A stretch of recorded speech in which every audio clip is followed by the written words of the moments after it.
Share बाजार पर अखिलेश यादव ने क्या कहा, पूरे महाकुंभ में कितने करोड़ लोगों ने किया स्नान और महाशिवरात्रि पर क्या बोले गृह मंत्री अमित शाह। देखिए देश टॉप 9। जीएसटी और अन्य कानून के प्रावधानों को चुनौती देने वाली याचिकाओं पर सुप्रीम कोर्ट आज फैसला सुनाएगा। याचिका में central goods and services tax यानी सीजीएसटी और state goods and services tax यानी एसजीएसटी और सीमा शुल्क एक्ट के प्रावधानों को चुनौती दी गई है।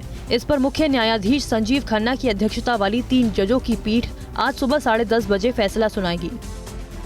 केंद्र सरकार ने दोषी ठहराए गए सांसदों विधायकों के चुनाव लड़ने पर आजीवन प्रतिबंध लगाने की मांग वाली याचिका का विरोध किया। केंद्र सरकार ने सुप्रीम कोर्ट में हलफनामा दाखिल कर कहा है कि आपराधिक मामलों में दोषी ठहराए गए राजनेताओं पर आजीवन प्रतिबंध लगाना सही नहीं होगा। केंद्र सरकार का कहना है कि सांसदों विधायकों के चुनाव लड़ने संबंधी अयोग्यता की अवधि तय करना संसद के अधिकार क्षेत्र में आता है। सेना प्रमुख जनरल उपेंद्र द्विवेदी फ्रांस के दौरे पर हैं। जनरल उपेंद्र द्विवेदी ने फ्रांस के मार्सिले में एयरबस सुविधा का दौरा किया, जहां उन्हें अत्याधुनिक विमान प्रौद्योगिकी, रक्षा प्रणालियों और एयर स्पेस इंजीनियरिंग के बारे में जानकारी दी गई। जनरल उपेंद्र द्विवेदी ने स्कॉर्पियन डिवीजन के प्रदर्शन को भी देखा। गुरुवार को सेना प्रमुख न्यूवे चैपल में भारतीय युद्ध स्मारक का दौरा करेंगे। कांग्रेस पार्टी ने दिल्ली में आज से 2 दिनों तक पार्टी के वरिष्ठ नेताओं की बैठक बुलाई है। बैठक में कांग्रेस अध्यक्ष मल्लिकार्जुन खड़गे और लोकसभा में विपक्ष के नेता राहुल गांधी भी मौजूद रहेंगे। इसके अलावा असम और केरल के बड़े कांग्रेसी नेता भी बैठक में शामिल होंगे। माना जा रहा है कि बैठक में आगामी विधानसभा चुनावों को लेकर भी मंथन होगा। साथ ही राज्य इकाइयों को मजबूत बनाने पर चर्चा होगी। समाजवादी पार्टी के अध्यक्ष अखिलेश यादव ने शेयर बाजार में गिरावट के लिए बीजेपी को जिम्मेदार ठहराया। अखिलेश यादव ने कहा कि शेयर बाजार में हाल ही में आई गिरावट से लोगों का भरोसा बीजेपी सरकार के प्रति कम होता जा रहा है।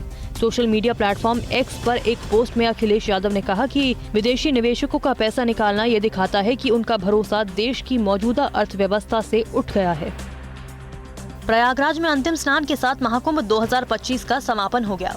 महाकुंभ में भारत के अलावा दुनिया के कई देशों से लोग शामिल हुए और दिव्य महाकुंभ के साक्षी बने।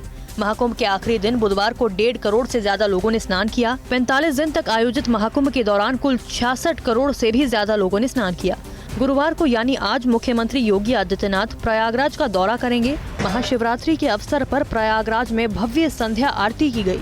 इस संध्या आरती में बड़ी संख्या में लोगों ने हिस्सा लिया और इस विहंगम अवसर के साक्षी बने। महाशिवरात्रि के अवसर पर अयोध्या के सरयू घाट पर भी भव्य संध्या आरती की गई। महाशिवरात्रि के अवसर पर तमिलनाडु के कोयम्बटूर में ईशा फाउंडेशन के कार्यक्रम में गृह मंत्री अमित शाह शामिल हुए।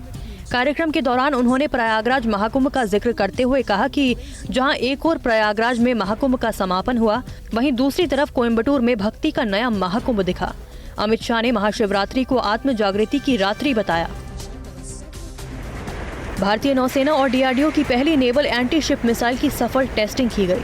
शुरुआती चरण में नेवल एंटी शिप मिसाइल ने एक बड़े टारगेट पर फोकस किया, लेकिन अंतिम चरण में पायलट ने एक छोटे और छिपे हुए टारगेट को चुना, जिसे मिसाइल ने बेहद सटीकता के साथ निशाना बनाया।